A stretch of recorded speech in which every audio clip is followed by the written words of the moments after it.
Hello dear students, so once again welcome to your channel which is all about NCERT. और आज हम start करने वाले हैं हमारी क्लास 8th का चैप्टर नंबर 1 जो कि है ध्वनि। क्लास 8th का हिंदी का चैप्टर नंबर 1 हम स्टार्ट करने वाले हैं जो कि है ध्वनि। अब हम फटाफट इसको स्टार्ट कर लेते हैं। अभी ना होगा मेरा अंत, अभी अभी ही तो आया है मेरे वन में मृदुल वसंत, अभी ना होगा मेरा अंत। तो कवि इसमें पंक्तियों में ये कहना चाह रहे हैं कि उनका अभी अंत नहीं हो सकता, क्योंकि जो उनके वन है जहाँ पर वो फूल और उनके पेड़ वेड़ सब उगाते हैं वन में, वहाँ पर अभी जो है वसंत ऋतु आ गई है। तो वसंत ऋतु में क्या होता है, आती है तो हमारे जो पेड़ पौधे जो फूल होते हैं वो बहुत ही सुंदर तरीके से खिलने लग जाते हैं। और इसलिए कवि कह रहे हैं कि जो अभी वसंत ऋतु आई है ना, उसका अंत अभी नहीं हो सकता, क्योंकि अभी वो थोड़े समय तक चलती रहेगी। अभी इसकी जो डीप मीनिंग है वो अलग से ये भी निकलेगी कि जब भी आप किसी उन्नति के मार्ग में चलना चाहते हैं तो तब आपको उसमें चलते ही रहना होता है, और उसी की वजह से आपका अंत अभी नहीं होता, क्योंकि आपको अभी बहुत सारी चीज़ें प्राप्त करनी होती है। अब आता है हमारा सेकंड पैराग्राफ जो कि है, हरे हरे ये पात डालियाँ कलियाँ कोमल गात, मैं ही अपना स्वप्न मृदुल कर फहराऊँगा निद्रित कलियों पर, जगह एक प्रत्यूष मनोहर।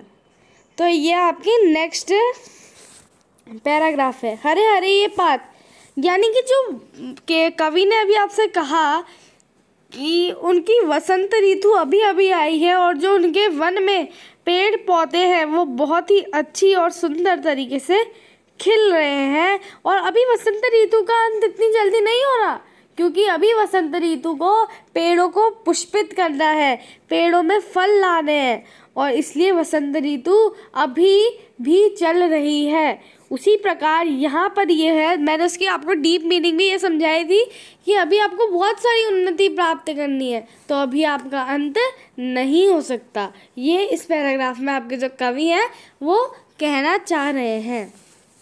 यहाँ पे आता है हरे हरे ये पात, यानी कि इतना सुंदर जो आपका हरा कलर आ गया है पत्तियों में वसंत ऋतु में। डालियाँ कलियाँ कोमल गात, डालियाँ ये सब इतनी सुंदर और इतनी मुलायम हो गई है वसंत ऋतु में।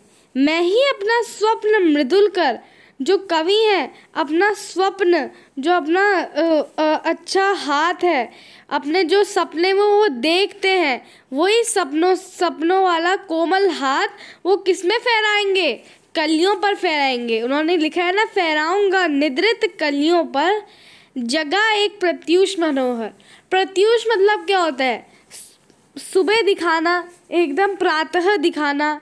मनोहर, ठीक है, वो उसे सुबह दिखाना चाहते थे, धूप अच्छे से उसको कलियों में अपना कोमल जो उनका स्वप्न मतलब आपका ड्रीम होता है इंग्लिश में, तो वही वो कलियों में करना चाहते थे। और प्रत्यूष यानी कि उनको एक अलग ही उजाला देना चाहते थे।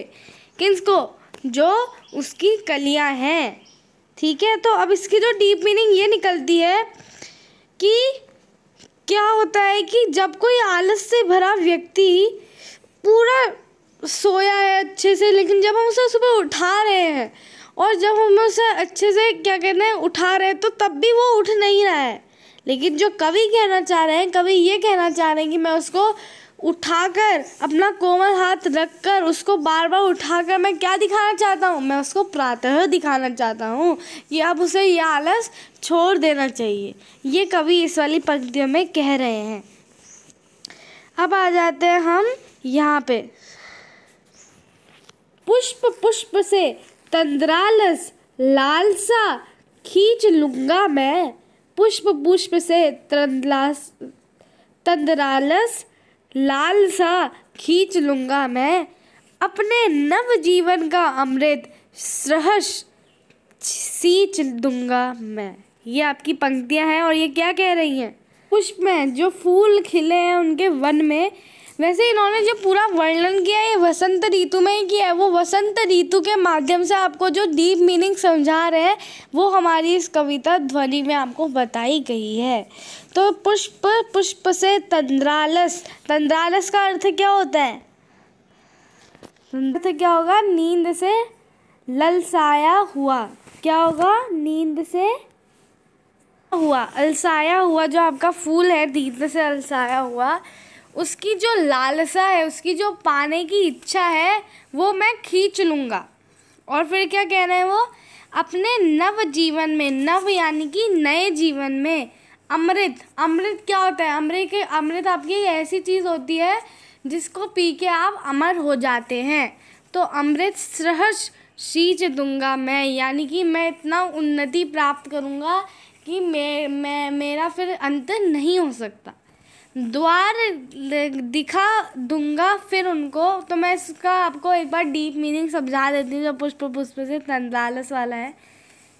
इसमें आपका कवि कहना चाह रहे हैं जो आलस है वो तो मैं खींच ही लूँगा, और मैं जो पाने की इच्छा है उसको देखते हुए अपने नव जीवन यानी कि अपने नए जीवन में अमृत।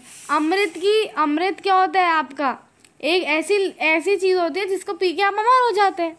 तो ऐसा वो इतनी उन्नति प्राप्त करने की सोच रहे थे कवि, जिससे वो उनका कभी अंत ना हो सके, इसलिए उन्होंने यहाँ पे अमृत शब्द का इस्तेमाल किया है।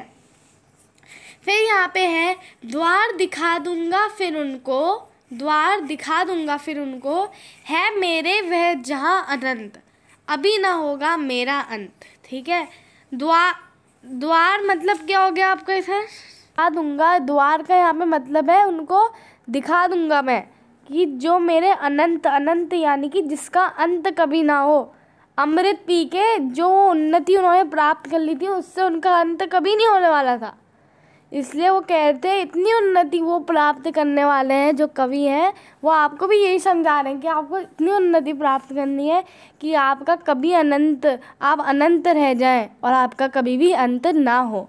अभी ना होगा मेरा अंत, यानी कि एक वसंत के माध्यम से, एक वसंत ऋतु में उन्होंने पेड़ों का और पुष्प का भी यहाँ पे एग्जाम्पल दिया। आप देख लीजिए, मेरे वन में मृदुल वसंत, और यहाँ डालियाँ आ रही हैं, ये सब उन्होंने बताया है। पुष्प, पुष्प से तंद्रालस, ये सब उन्होंने आपको वसंत ऋतु के एग्जाम्पल दे के ही आपको इतना बड़ा जो जीवन का महत्व है वो आपके कवि ने आपको समझा दिया है। और ये आपकी जो पोयम है, ये आपकी जो कविता है, ये लिखी गई है सूर्यकांत त्रिपाठी द्वारा और इनका उपनाम है निराला। तो यहाँ पे कुछ प्रश्न अभ्यास है, ये हम लेके आएंगे आपके लिए हमारे दूसरे वीडियो में। तो डियर स्टूडेंट्स, आपको हमारा वीडियो अगर पसंद आया हो तो आपको लाइक सब्सक्राइब ज़रूर करना है। हम ऐसे ही आपके लिए 8th 7th 6th के लिए अच्छे और वीडियो लेके आएंगे। अगर बाद में हमें समय की कमी ना हो तो हम आपके लिए जो बाकी की क्लासें हैं उनके सब्जेक्ट के भी सारे वीडियो अवेलेबल कराएंगे। तो आज ही सब्सक्राइब कीजिए हमारे चैनल ऑल अबाउट NCERT को। Thank you dear students for seeing our video, और आई होप दैट आपको ये कविता अच्छे से समझ में आ गई होगी। अगर आपको ये कविता समझ में नहीं आई तो आप कमेंट में लिखने के लिए बिल्कुल फ्री हैं, आप उसमें लिख सकते हैं और इसी कविता से रिलेटेड एक और वीडियो आपके लिए अवेलेबल कराई जाएगी। Thank you dear students for watching the video.